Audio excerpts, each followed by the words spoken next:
养生侃侃而谈，健康如约而至。我是你们的好朋友木子。肾结石的出现会给我们的身体和生活带来很大的困扰。那什么原因会导致肾结石的出现呢？木子来告诉你。第一个是蛋白质摄入过多。虽然我们在饮食方面都讲究营养的摄入，但并不是说营养摄入的越多越好。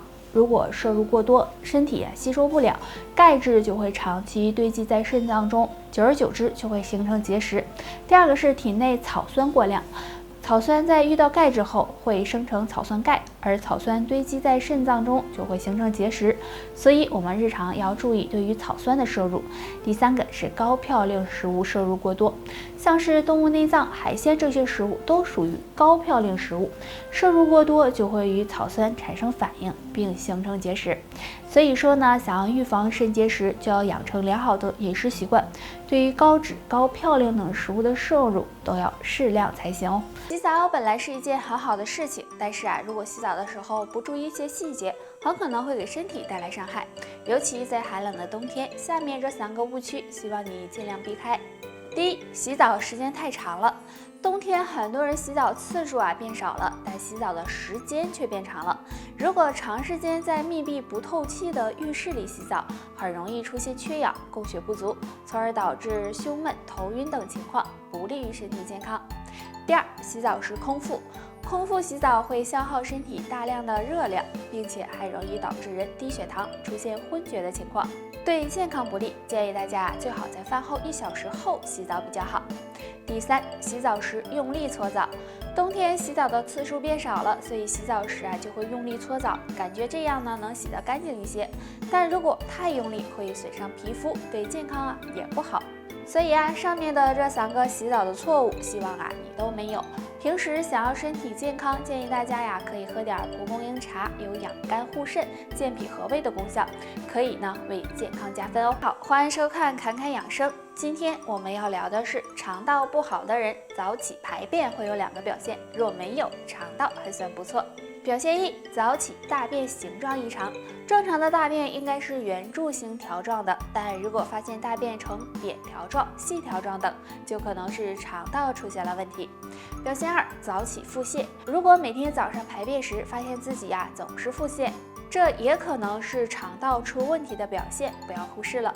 那如果肠道不好，大家还要注意呢，养成良好的生活习惯，作息要规律，平时注意饮食，可以多吃些有益肠胃健康的食物，比如山药、小米、胡萝卜、山楂干、蒲公英根等等，这样肠胃才能更好。这是人体比较脆弱的消化器官，若是饮食不当，就可能会伤害胃部。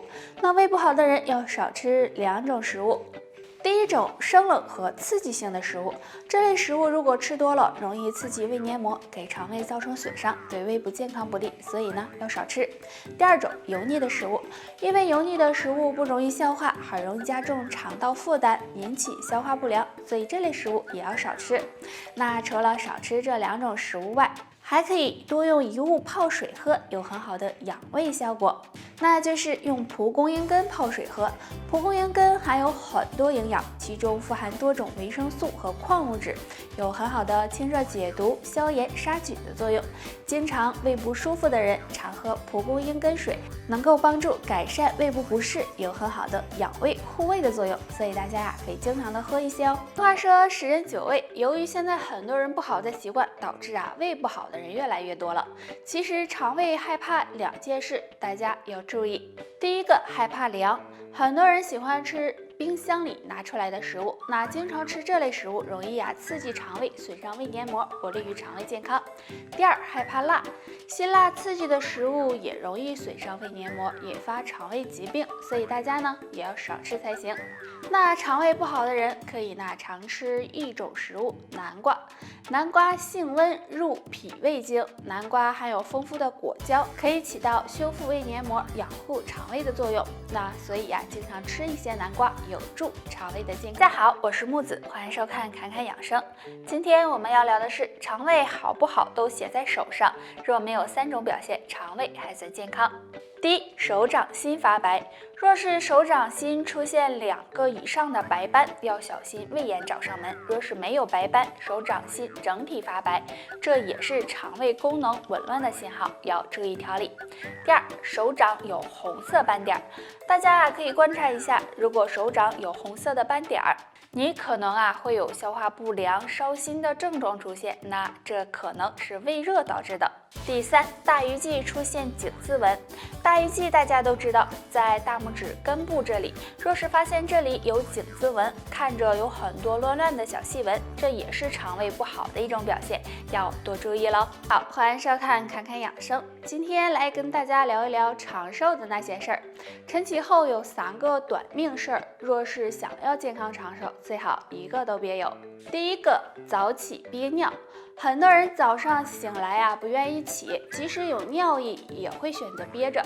如果这样长时间憋尿，会给肾脏带来不好的影响，对身体健康呢也不利，所以大家要及时的排尿才行。第二个，早起马上吃饭。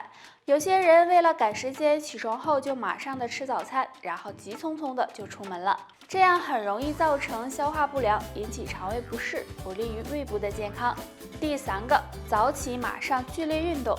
早上晨练运动本来是对身体有益的，但如果刚起床你就做一些剧烈运动，这样不利于心血管健康。所以呢，建议大家起床后半小时做一些适合自己的轻缓的运动比较好。花生是一种既营养又好吃的食物，很多人喜欢吃，但是有的人会有疑问，吃花生真的会升血糖吗？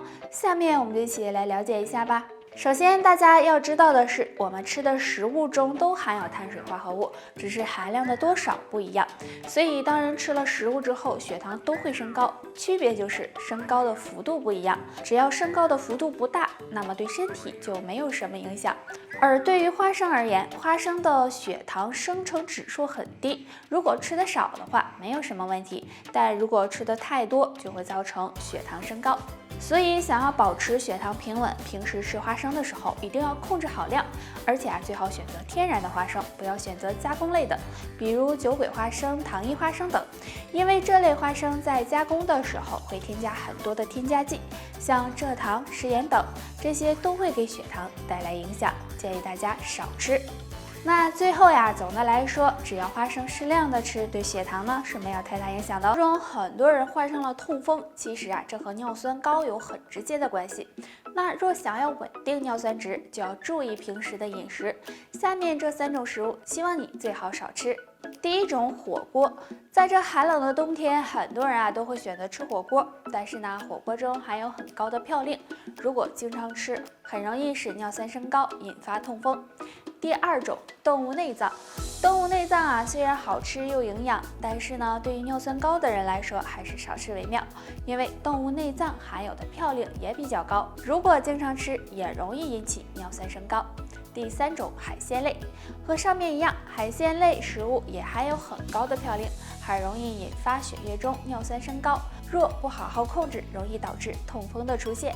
所以为了身体健康，上面这3种食物还是不要吃了。平时呢，可以多吃些利尿的食物，比如黄瓜、苦瓜、绿豆、冬瓜、荷叶茶等，这些食物有助稳定尿酸值哦。好了，就唠到这儿吧，大家还有什么问题可以给我留言，下期见，拜拜。